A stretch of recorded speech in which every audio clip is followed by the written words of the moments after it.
Si Snap s'intéresse à moi, il va vite changer d'avis. Je vais te pulvériser, ce minable pervers misogyne. Kango, je t'avais dit de te méfier d'elle.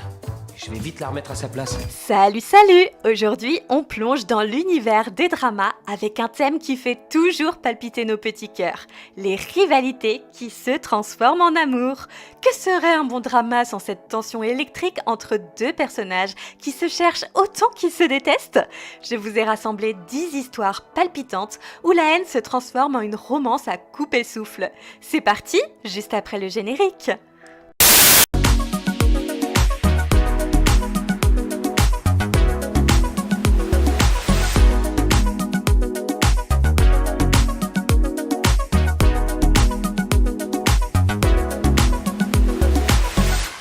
Sur le plan scolaire, Goria est une élève lambda, ni bonne ni mauvaise.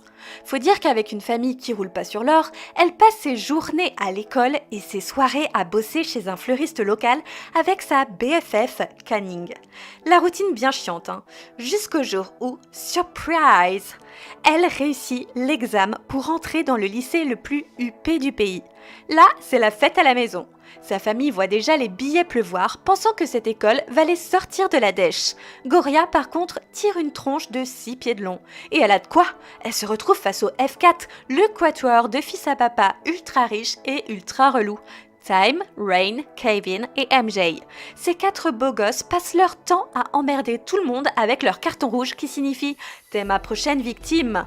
Mais Goria a du cran. Elle baisse pas les yeux et se laisse pas faire, ce qui lui vaut le respect de Rain, Kevin et MJ.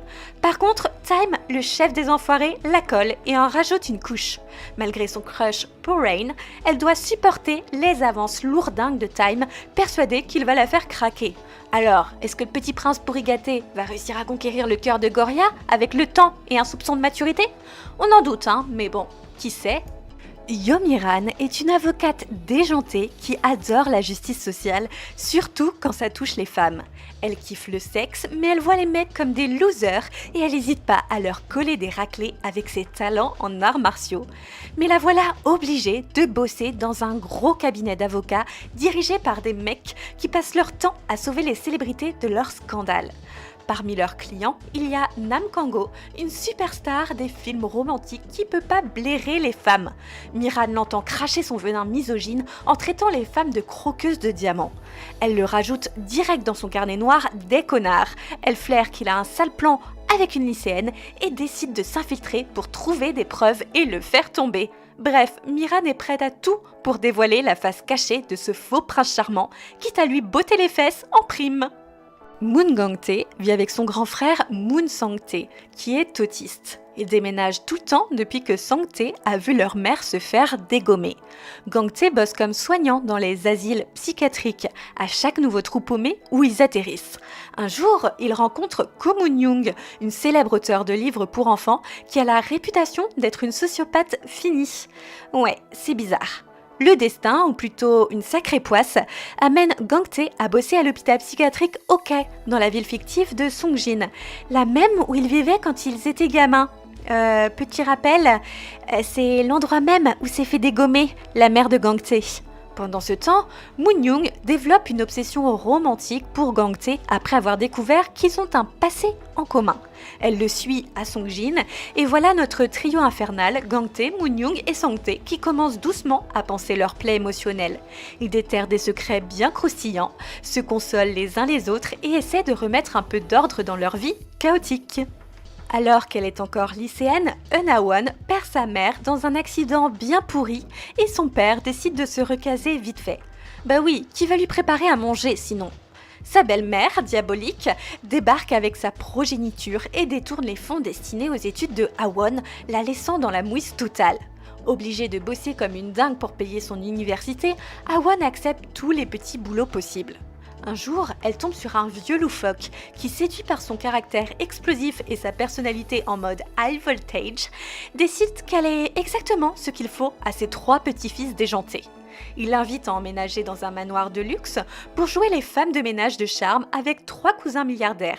D'abord, il y a Kang Ji-won, le cadet loup solitaire, avec un passé bien dark et un penchant pour la rébellion.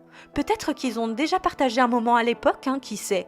Ensuite, il y a Kang Hyun-min, le cousin aîné, un playboy arrogant avec la tchatche facile et la carte de crédit qui flambe plus que les bougies d'anniversaire. Enfin, le plus jeune, Kang So-woo, un compositeur-interprète en vogue, tout mignon et clairement le plus câlin avec Awon. Alors, quelles aventures tordues peut-on vivre avec 3 beaux gosses ultra riches et capricieux? Et surtout, qui Awon choisira-t-elle à la fin? 5 ans après une rupture qui les a laissés aussi fracassés qu'une vieille assiette, l'artiste Choi Woong et la chef marketing Gu Kyun-soo se retrouvent coincés à bosser ensemble sur un projet. Ces 2 ex-amoureux s'étaient rencontrés il y a 10 ans en tournant un documentaire au lycée. Aujourd'hui, ils se supportent autant qu'un caillou dans une chaussure. Pour en ajouter une couche, leur pote d'enfance, Kim Ji-woong, les persuade de tourner un nouveau docu sur ce qu'ils sont devenus. Parce que bien sûr, rien de tel qu'un bon vieux rappel des mauvais souvenirs pour resserrer les liens, non? Tellement logique. Ce qui devait être un cauchemar pourrait en réalité être l'occasion pour Choi Woong et Gu Kyun-soo de se parler enfin sans s'envoyer des pics. Peut-être même qu'ils réussiront à recoller les morceaux de leur petit cœur brisé et à comprendre pourquoi tout est parti en vrille la première fois. Bref, entre les non-dits, les vieilles rancunes et les blessures à vif, leur collaboration forcée promet d'être un grand moment de comédie noire ou de thérapie de choc. Allez savoir, ils finiront peut-être par se dire autre chose que « va te faire voir ?» Gong Tae-seung, une des plus grandes stars du pays, est habituée à vivre sous les feux des projecteurs. Toujours obligé de sourire comme une pub pour du dentifrice, il essaie de garder son calme même quand il en a ras-le-bol. Tout le monde pense que c'est un gentil garçon poli, sauf ceux qui bossent pour sa boîte de gestion. Et là, on a Oh Han-byol, la responsable de l'équipe des relations publiques. Elle connaît la vraie face de Tae-seung, un compétiteur acharné avec un tempérament de feu. Elle passe son temps à sauver les meubles avec ses talents en discours et en gestion de crise pour préserver la réputation immaculée de Tae-seung. Ces deux-là se disputent comme chien et chat, c'est à croire qu'ils ont été créés pour se détester. Tae-seung et Han-byol, toujours en train de se chamailler, semblent condamnés à se haïr pour l'éternité. Mais qui sait, peut-être que passer tout ce temps ensemble finira par changer la donne.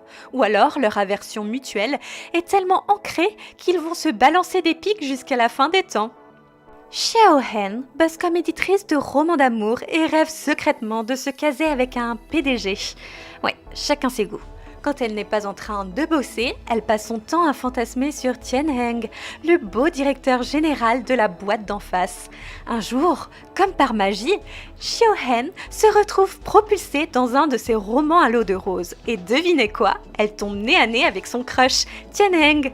Mais plot twist, dans ce monde imaginaire, elle s'appelle Oh-ran et a une personnalité totalement différente, genre diabolique. Elle pense pouvoir utiliser toutes les techniques qu'elle a pompées dans les romans qu'elle a édités pour le séduire. Mais rapidement, elle se rend compte qu'elle n'est pas l'héroïne de l'histoire, mais plutôt la méchante de service. Alors, pourra-t-elle renverser la vapeur et choper le mec de ses rêves, ou va-t-elle rester coincée dans ce rôle de sorcière maléfique ? Misaki Sakurai n'a vraiment pas de bol. Ses rêves de devenir pâtissière étoilée et d'avoir sa propre boîte semblent plus inaccessibles que jamais. Et côté amour, c'est le désert total. Pour couronner le tout, elle vient de se faire virer et elle est à 2 doigts de finir à la rue sans un sou en poche. Mais miracle, son ancien crush du lycée, Chiaki Shibazaki, débarque et lui propose un job à temps partiel dans son resto pour l'été, avec en prime un toit sur la tête. La cerise sur le gâteau, elle va vivre avec lui et ses 2 frères sexy, Thomas, un don Juan qui a plaqué l'école de cuisine, et Kanata, un zen imperturbable. Ces 3 beaux gosses sont aussi bons cuistots que Chiaki et Misaki commencent à ressentir des papillons dans le ventre, non seulement pour Chiaki, mais aussi pour ses frères. La cuisine n'est pas le seul endroit où ça chauffe, hein. L'amour va-t-il être au menu pour Misaki et réussira-t-elle à remettre ses rêves sucrés sur les rails? Une chose est sûre, ça va mijoter sévère dans cette maison. Quel jeu de mots, je suis fière de moi. Bong-soon est une femme timide et pleine de douleur qui bosse comme sous-chef au Sun Restaurant. Elle craque secrètement pour le célèbre chef Kang Sun-woo, mais elle n'a jamais les tripes de passer à l'action. Faut dire que Bong-soon peut voir les fantômes grâce à sa grand-mère chamane.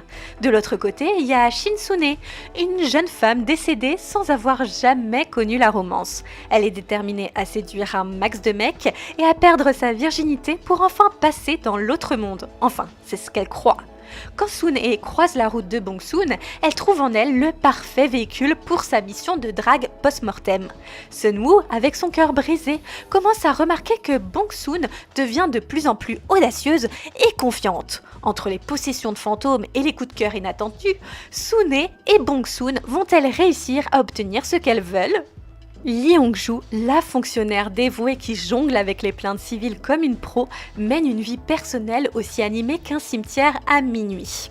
Mais tout bascule le jour où elle devient l'heureuse propriétaire d'un vieux coffre en bois avec une clé magique. Rien que ça, cette clé peut lever une malédiction qui colle à Jang Sin-yu, un avocat brillant, beau comme un dieu, mais rongé par une maladie bizarre qui lui gâche la vie.